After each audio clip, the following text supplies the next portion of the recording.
हाय, तुम्हाला मी जरा सुजली फुगलीच दिसत असेल कारण माझ्या मागे आहे. चला दाखवते. बघा, हे 5-5 पॅकेट नूडल्सचे आहेत आणि तेच मला आता बनवायचे आहेत.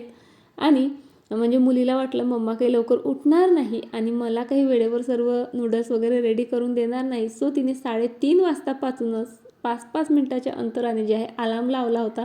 पण मी मात्र रात्रीच सर्व प्रिपरेशन जी आहे करून ठेवली होती. सो मला माहीत होतं मी 4:30ला जरी उठले ना तरी आरामात जे आहे हिला नूडल्स बनवून देऊ शकते. तरी इतकी एक्साइटमेंट बाईला की म्हणजे 3:30 वाजतापासूनच अलार्म आणि तेव्हापासूनच उठ मम्मा जे आहे तिने चालू केलं होतं. आरोहीच्या स्कूलमध्ये आहे आनंद मेला, तिथे तिला जो आहे स्टॉल लावायचा आहे. मागच्या वर्षी पण तिने लावला होता आणि तिला खूप छान अनुभव आला. बघा, मुलं म्हणजे पुस्तकांव्यतिरिक्त जे जीवनाचे खरं ज्ञान आहे ना किंवा व्यावहारिक ज्ञान म्हणता येईल अशा ॲक्टिव्हिटीजमधूनच मिळवत असतात. चला, नूडल्सही पॅक झालेत आणि आरूची बोहणीही छान तिच्या आजीच्याच हातून झाली. त्यामुळे जितकी काही कमाई आली ना त्याचं सर्व क्रेडिटही आजीनेच घेतलं. बाय.